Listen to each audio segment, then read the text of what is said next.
इस मंत्र को सिर्फ 3 बार बोल कर सो जाना, यह अप्सरा फूटी किस्मत जगा देगी। जी हाँ मित्रों, यह बहुत ही चमत्कारिक अप्सरा साधना है जो बड़े ही आसानी से सिद्ध हो जाता है। इस साधना को आप बिना गुरु और बिना यंत्र के सिद्ध कर सकते हैं। इसमें आपको कोई ज्यादा खर्च नहीं करना है और सबसे अच्छी बात यह है कि इस साधना को अपने घर में ही सिद्ध कर सकते हैं।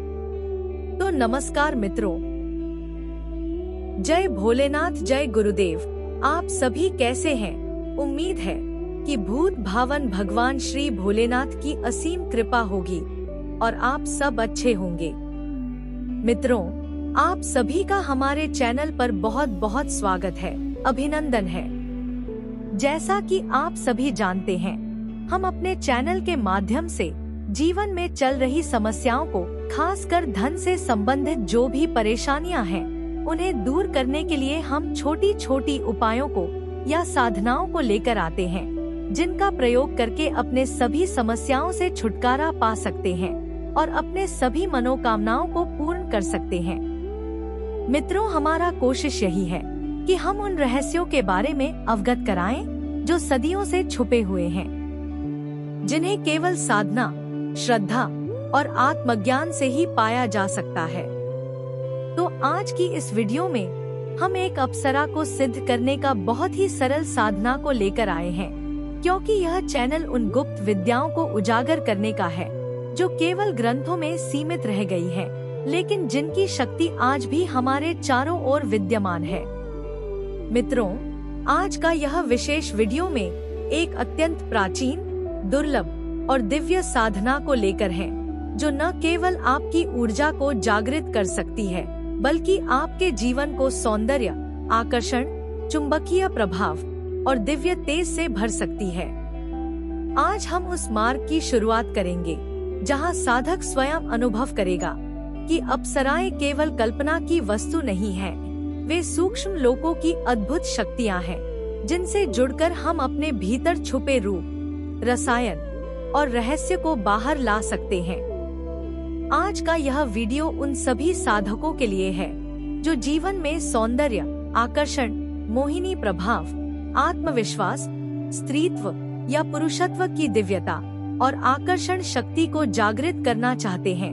लेकिन यह साधना केवल शरीर के सौंदर्य तक सीमित नहीं है, यह आत्मा के तेज, वाणी की मिठास, दृष्टि की गहराई और संपूर्ण व्यक्तित्व में एक ऐसा आभा मंडल पैदा करती है कि व्यक्ति जहां भी जाता है, लोग उसे अपलक निहारते हैं।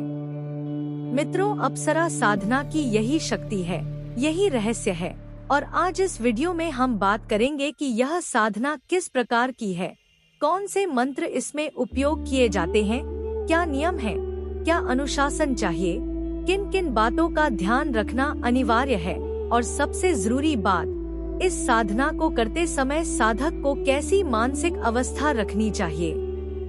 यह साधना जो है, प्राचीन ऋषियों, तांत्रिकों और सिद्धों द्वारा खोजा गया है, लेकिन आधुनिक युग में उसकी भाषा, विधि और भाव को समझकर हम उसे सरल विधि से कर सकते हैं।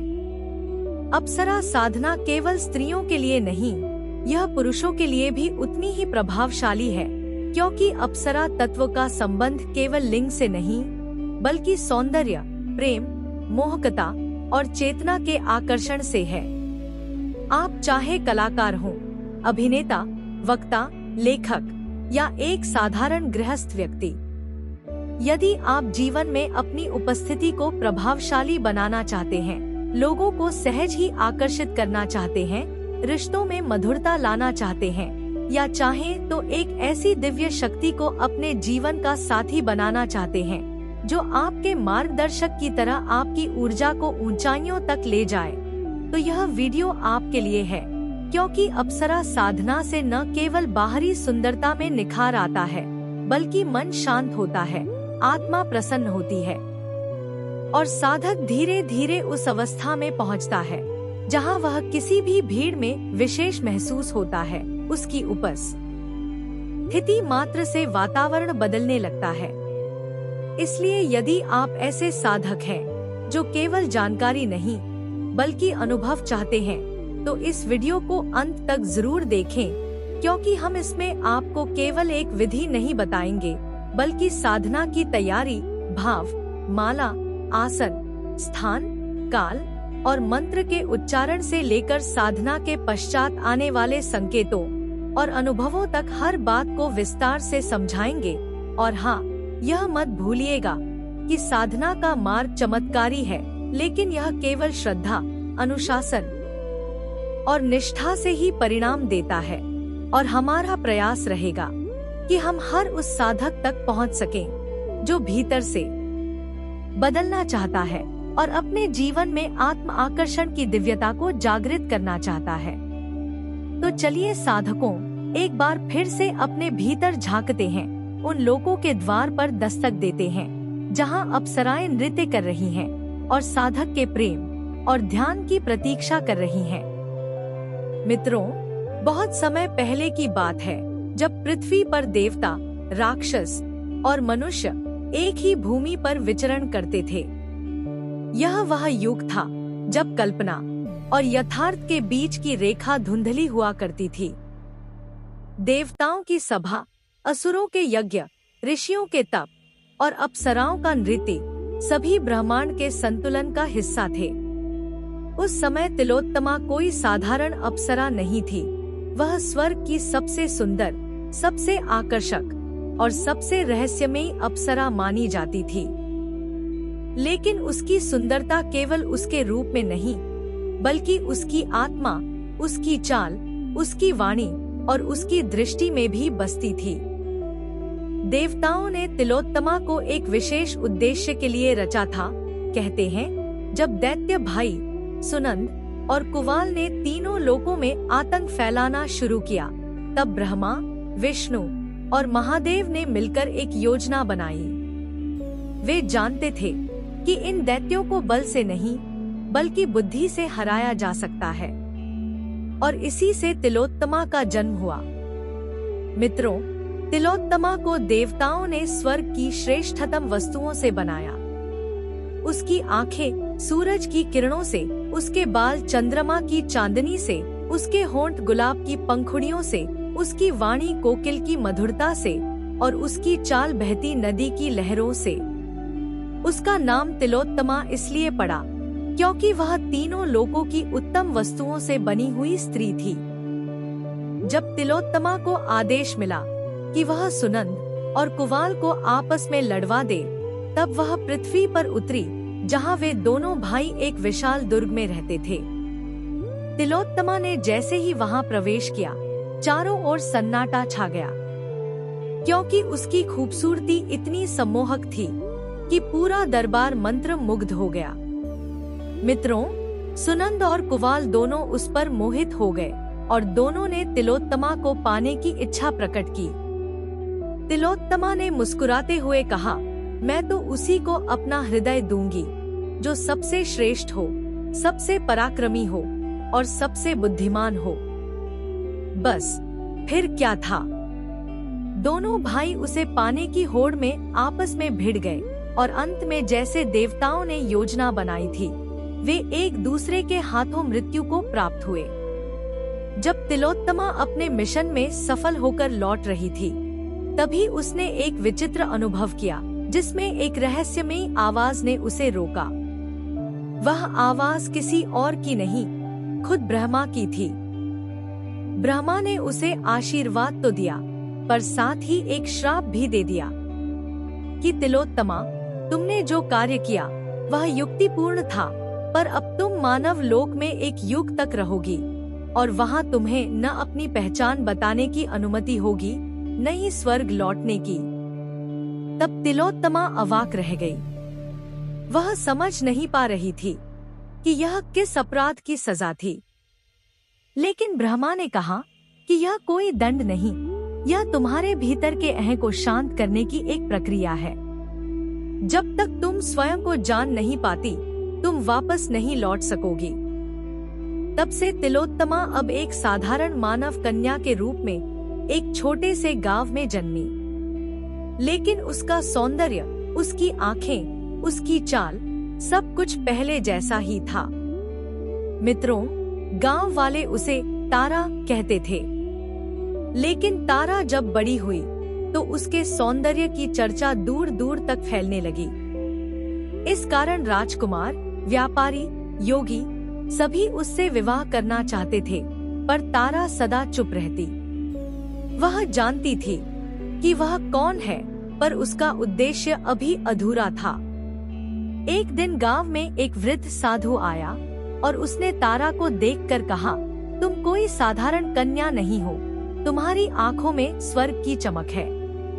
तब तारा ने उससे विनम्रता से पूछा, क्या आप जानते हैं कि मैं कौन हूँ? साधु मुस्कुराया और बोला कि तुम वह हो जो अपने स्वरूप को भूल चुकी है।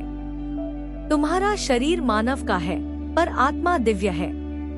मित्रों, तिलोत्तमा अब समझ चुकी थी कि यह साधु कोई सामान्य व्यक्ति नहीं था। वह दरअसल नारद मुनि थे, जो ब्रह्मा के आदेश पर तिलोत्तमा की परीक्षा लेने आए थे। नारद ने तिलोत्तमा को तप, सेवा और ध्यान की विधियां सिखाईं। तब वर्षों तक तिलोत्तमा ने अपने भीतर झांकने का प्रयास किया। उसने लोगों की सेवा की, बच्चों को शिक्षा दी और एक सुंदर उद्यान बनाया जहां हर कोई शांति पा सकता था। एक दिन ध्यान की गहराई में उतरते हुए तिलोत्तमा को अपने पूर्व जीवन की सारी स्मृतियां साफ दिखने लगी। उसे समझ आ गया कि उसका सौंदर्य कोई उद्देश्य नहीं, बल्कि एक साधन था। असली सुंदरता तो भीतर की चेतना में है। तिलोत्तमा के इस आत्मबोध के साथ ही आकाश से दिव्य प्रकाश उतरा, जिसके साथ ब्रह्मा, विष्णु और शिव प्रकट हुए और उन्होंने कहा, अब तुम स्वयं को जान चुकी हो, अब तुम्हारा समय पूरा हुआ। लेकिन तिलोत्तमा ने स्वर्ग लौटने से मना कर दिया। उसने कहा, अब मैं वही नहीं रही जो पहले थी। मुझे अब मानवों के बीच रहकर उनके दुख दर्द बांटने की इच्छा है।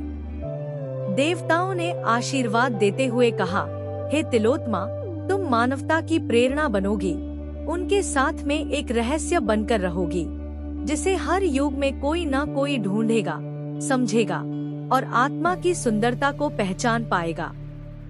मित्रों, तब से आज भी हिमालय के किसी शांत गांव में एक वृद्धा रहती है, जिसके चेहरे पर अजीब सी शांति, आंखों में गहराई और चाल में कोई दिव्यता है, और लोग उसे तिलोमा कहते हैं।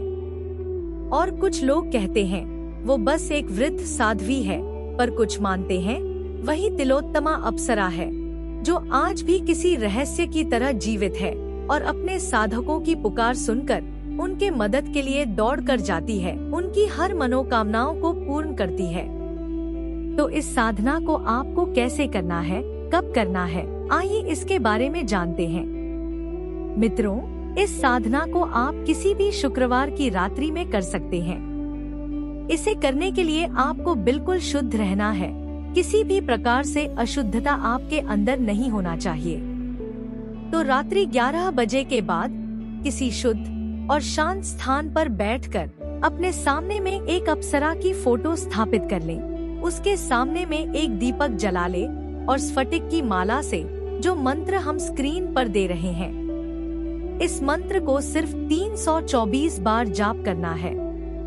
मंत्र पूरा होने के बाद जब आप सोने जाएं, तो सोने से पहले इस मंत्र को सिर्फ 3 बार बोलकर और सो जाना है। देखिएगा मित्रों, उसी रात में यह अप्सरा आपके समक्ष हाजिर होगी या आपके सपनों में आकर कुछ ऐसा जादुई चीज प्रदान करेगी, जिसकी सहायता से आप अपनी सभी समस्याओं को दूर कर सकते हैं और अपने मनोकामनाओं को पूर्ण कर सकते हैं।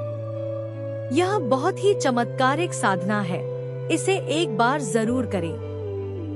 तो आज के वीडियो में बस इतना ही। अगर यह वीडियो आपको अच्छा लगा हो तो इसे लाइक करें और हमारे चैनल को सब्सक्राइब करना ना भूलें।